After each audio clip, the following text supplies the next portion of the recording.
SK하이닉스 퇴직하신 연도가 몇 년도쯤이죠? 저는 21년 7월 달에 입사를 해서 22년 12월까지 다니다 왔습니다. 한 1년 6개월 정도 네. 다니셨는데 후회하진 않으시나요?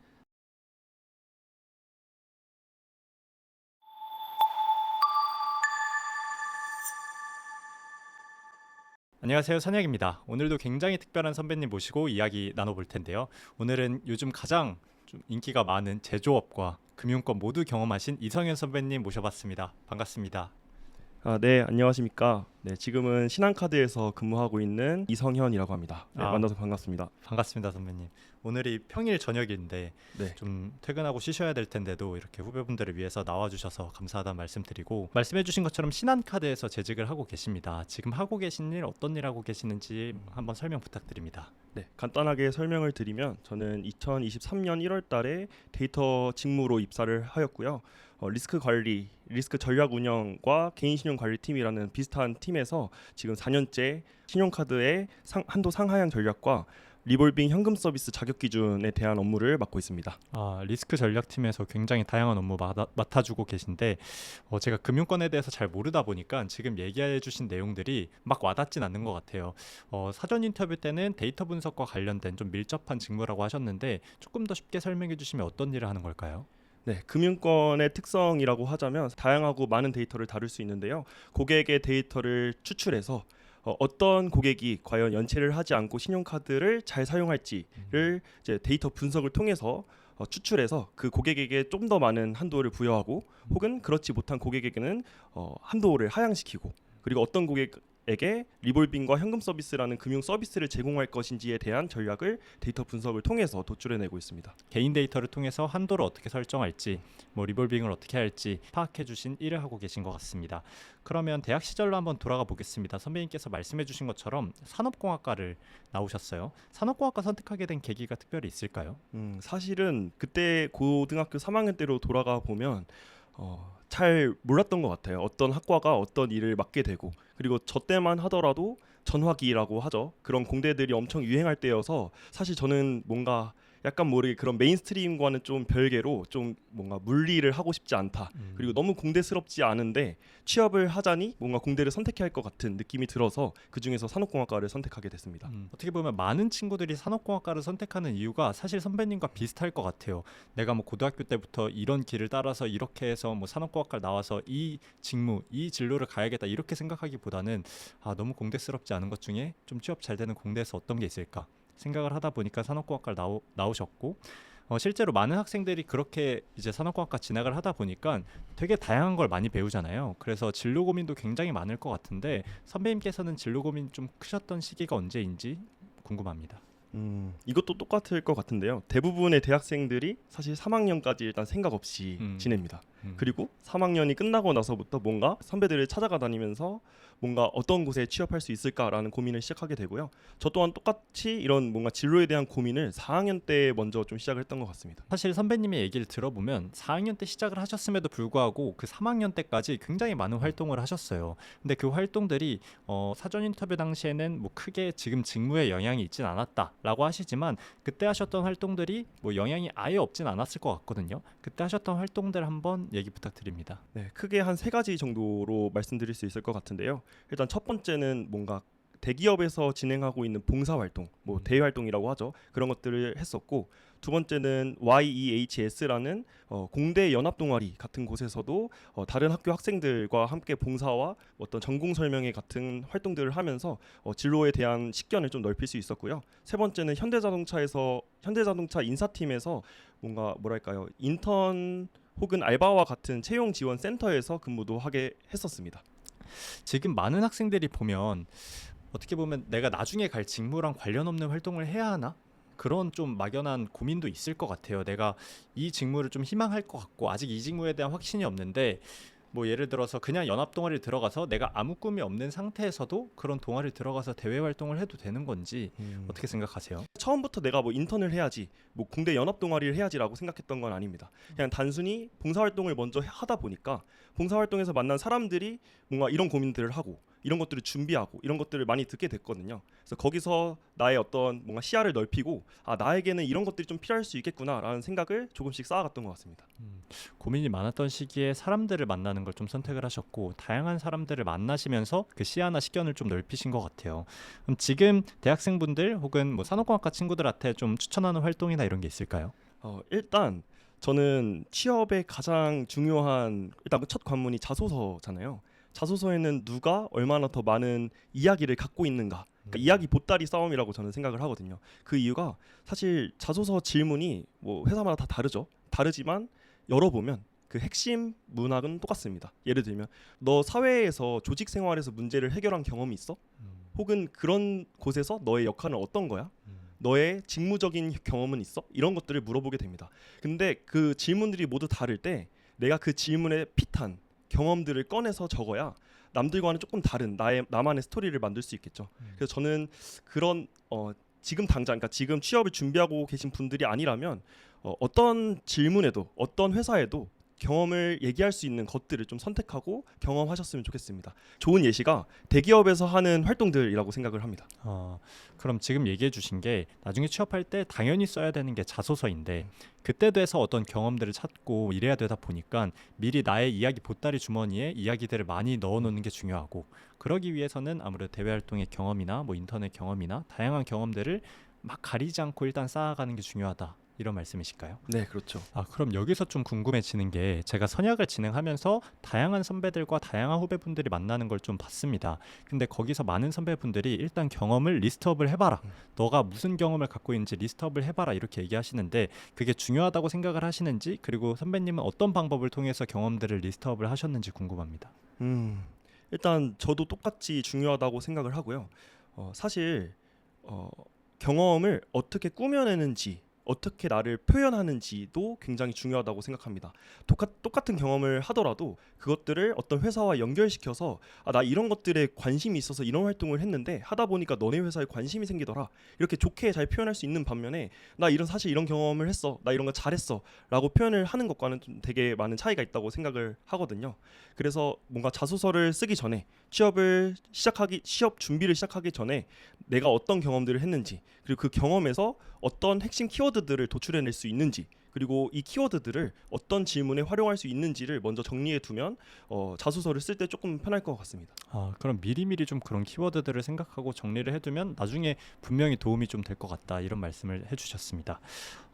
그럼 어떤 경험을 했을 때 내가 생각하지도 못한 길로 이 경험이 이끄는 경우들이 좀 있는 것 같아요. 예를 들어서 선배님 같은 경우에는 현대자동차 인턴 경험 자체가 방금 말씀하신 대외 활동을 통해서 연결이 됐다라고 하셨어요. 조금 그 얘기 들려주시면 좋을 것 같습니다. 조금 더 어떻게 하면 대학 생활을 재밌고 좀 알차게 보낼 수 있을까 생각을 했었는데 저희 형이 문과다 보니까 취업을 위해서 엄청 많은 대외 활동을 했었거든요. 근데 그런 친구들, 그러니까 대외 활동에서 만나는 친구들을 보면서 나도 저거 너무너무 하고 싶다라는 생각이 일단 먼저 들었습니다. 그래서 대외 활동 중에 사실 제일 누구나 하고 싶어하는 활동이 현대자동차에서 하는 해피무브라는 해외 봉사단체였거든요.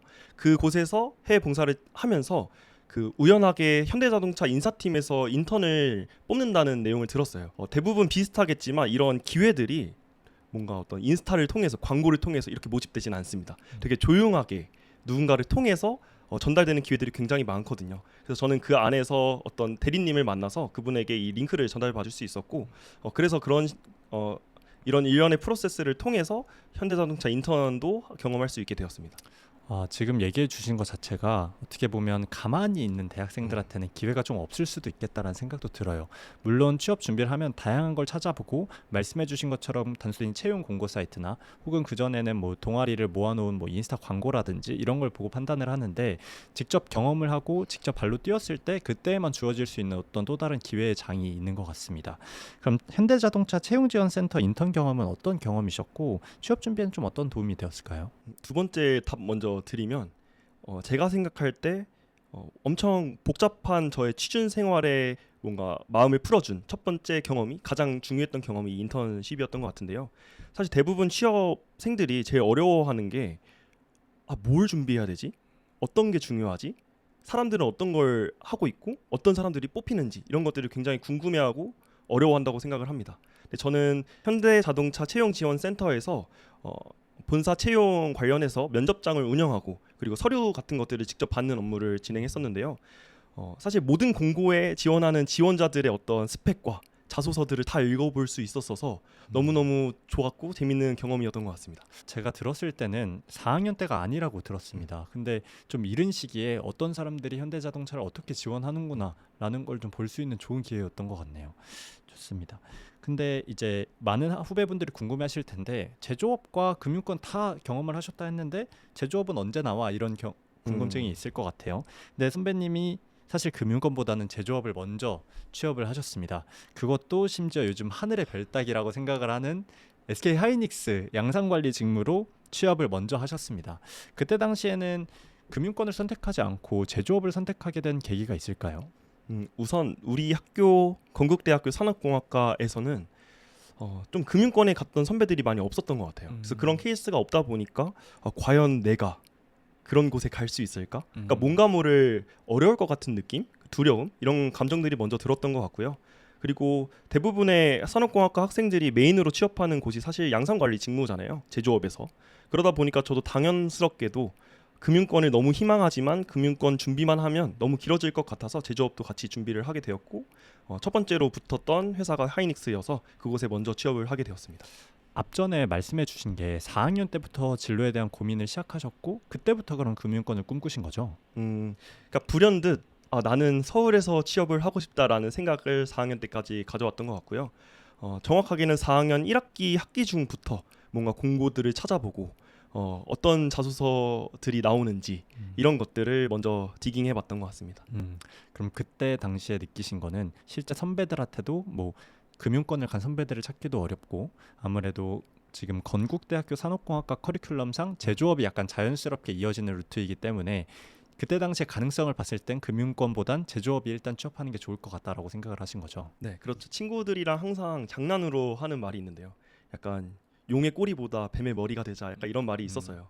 그래서 사실 산업공학과 학생들끼리만 경쟁하는 직무이다 보니까 누구보다 조금 더 잘할 수 있을 거란 생각이 들었고 그리고 저는 1학년 때부터 3학년 때까지 남들이 하지 않았던 그런 대외 활동들 그러니까 여러 가지 경험들을 쌓아왔기 때문에 친구들보다 조금 한 발짝 앞서 있지 않을까라는 생각을 좀 속으로 했던 것 같습니다.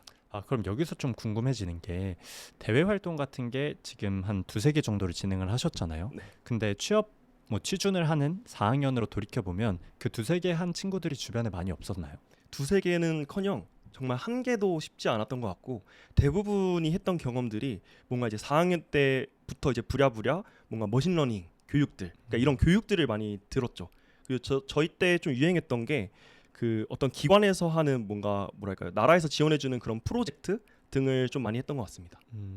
그럼 지금 이걸 듣고 있는 많은 친구들도 예를 들어서 특히 2학년이나 뭐 1학년부터 3학년 친구들은 지금부터 어떤 활동 막 뭘 정해놓기보다는 요즘 AI가 굉장히 뜨기 때문에 막 AI 교육을 막 찾아 듣기보다는 식견을 넓힐 수 있는 시야를 넓힐 수 있는 다양한 어떤 대외 활동이나 활동들을 좀 찾아보면 좋을 것 같습니다.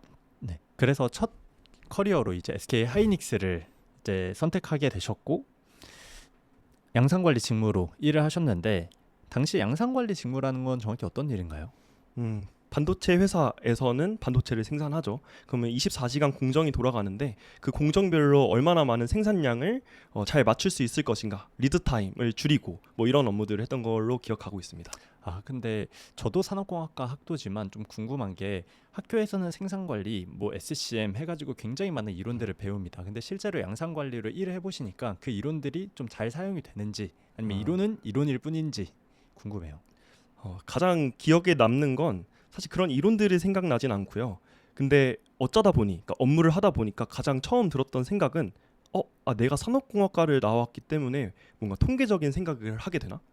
예를 들면 데이터를 분석할 때 뭐 3시그마 이런 것들 많이 공부하잖아요. 이런 아웃라이어들은 제거하고 얼마만큼의 데이터를 분석을 해봐야 될까? 이런 것들이 자연스럽게 생각나는 걸 보니 뭔가 그 교수님이 좀 제일 먼저 생각이 났습니다. 그래서 그런 것들이 대학생에서 배웠던 그런 과목들이 아예 도움이 안 되진 않더라. 다만 엄청 중요하진 않더라라는 생각이 들었습니다. 엄청 셉니다 라고 얘기할 것까진 아니지만 자연스럽게 생각이 되는 걸 보니까 도움이 된 부분도 있는 것 같다. 그렇죠. 좋습니다. 그러면 금융권을 원래 희망을 하셨는데 그 중에서도 데이터 직무를 희망하셨다고 들었습니다. 근데 금융권에서도 데이터 직무를 희망하신 건지 아니면 데이터 직무를 먼저 희망하셨는데 금융권을 선택을 하신 건지 궁금해요. 일단 날카로운 질문인데요. 일단 하이닉스에 다니면서 취업을 준비했기 때문에 어쩔 수 없이 저는 이직을 한다면 하이닉스에서 뭔가 느끼지 못한, 그러니까 저의 뭔가 갈증을 해소해 줄 수 있는 회사로 가야 된다고 생각을 했거든요. 그래서 데이터 직무는 커리어를 쌓는 것에 도움이 많이 될 거라고 생각을 했고, 금융권을 선택한 이유는 고연봉 때문이었습니다. 그래서 사실 뭐 데이터를 먼저 선택하고 금융권을 선택했다기보다는 어쩔 수 없는 선택이었던 것 같아요. 하이닉스의 연봉에서 너무 깎지 않는 선에서 커리어를 쌓을 수 있는 곳으로 가자니 서울에서는 금융권밖에 없었습니다. 그럼 궁금한 게 후배분들도 궁금해할 것 같은데 하이닉스에서 커리어를 쌓는다고 이직을 한다? 이 생각이 조금 이해가 안 되는 친구들도 있을 것 같아요. 그럼 선배님이 말씀하시는 커리어라는 건 어떤 걸까요? 저는 커리어를 나이 40이 먹었을 때 과연 이직을 할 수 있을까? 혹은 내가 회사에서 쓰임이 없다고 뭔가 버려졌을 때 내 의지대로 뭔가 옮길 수 있는 곳이 있는가였습니다. 근데 그렇게 생각하면 사실 하이닉스는 옮길 곳이 삼성전자밖에 없죠. 뭐 예를 들어 해외에 갈 수도 있겠지만, 근데 사실 삼성전자나 하이닉스나 하는 일이 너무 똑같고 뭔가 조직 문화도 저는 비슷하다고 느꼈어요. 그래서 과연 내가 하이닉스에서 이 직무로 20년 일을 했을 때 회사가 좋지 않아졌을 때 나가라고 하면 어쩌지? 라는 걱정으로 시작을 했던 것 같습니다. 한 나이가 40이 됐을 때 그때 회사가 날 찾지 않거나 회사가 나를 어떻게 보면 버릴 때 그쵸. 내가 다른 걸 할 수 있는가에 네. 대한 걸 생각을 했을 때 그래서 금융권으로 이직을 좀 선택을 하셨고 많은 친구들이 궁금해할 것 같아요. 당시 SK하이닉스 퇴직하신 연도가 몇 년도쯤이죠? 저는 21년 7월 달에 입사를 해서 22년 12월까지 다니다 왔습니다. 한 1년 6개월 정도 네. 다니셨는데 후회하진 않으시나요? 솔직하게 말씀드리면 다시 돌아간다고 해도 똑같은 선택을 할 것 같습니다. 다만 좀 쓰리다고 해야 될까요? 그냥 뭔가 문득문득 생각이 나는 거죠.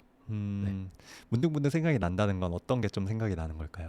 뭔가 밥 먹다가도 내가 하이닉스 다녔으면 뭔가 좀 더 비싼 거 먹을 수 있을 텐데 돈 걱정을 좀 덜 할 수 있었을 텐데 라는 생각이 좀 드는 것 같네요. 하이닉스의 뭐 성과급이나 뭐 연봉이나 이런 얘기를 들으면 정말 차원이 다른 연봉을 받고 성과급을 받는 느낌이어서 어쩔 수 없는 것 같습니다.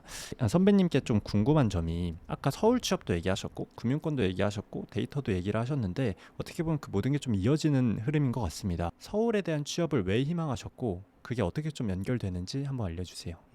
서울에서 대학교를 나오다 보면 어쩔 수 없이 내 친구들과 뭐 대부분 가족들도 서울에 있고 뭐 여자친구도 서울에 있을 것 같고요. 그러니까 저의 모든 것들이 서울에 있는데 지방으로 내려가서 일을 하는 게 생각보다 쉽지는 않았던 것 같아요. 그러니까 이거는 대학생 때 사실 느끼기 좀 어려운 건데 생각보다 이천도 멀지 않은 곳이잖아요. 근데 그래도 좀 외로웠던 것 같아요. 네. 어쩔 수 없는 물리적인 거리가 있고 그쵸. 지금 선배님께서는 서울에서 계속 생활하셨기 때문에 이걸 좀 포기하지 못하시는 경향도 있고 그래서 이제 선배님께서 말씀해주신 이유로 이제 SK하이닉스에서 신한카드로 이직에 성공을 하셨습니다. 그럼 1부는 여기서 마무리하고 2부에서 금융권 관련된 이야기 조금 더 나눠보겠습니다. 한 가지 더 말씀드리고 싶은 게 있는데 사실 취업을 준비하면서 모든 조언을 다 듣지 않았으면 좋겠습니다. 많은 학생들이 대학 시절 열심히 노력해서 최종 결과물로 취업을 생각을 한다면 선배님께서는 SK하이닉스에 대한 이 경험 자체를 하나의 징검다리처럼 사용을 하셨는데 이 로드맵에 대해서 다시 돌아봤을 때 후회하거나 뭐 이러시지 않았나요? 저는 취업은 뭐랄까요? 누가 먼저 취업을 빨리 하느냐, 그러니까 시간 싸움이 아니라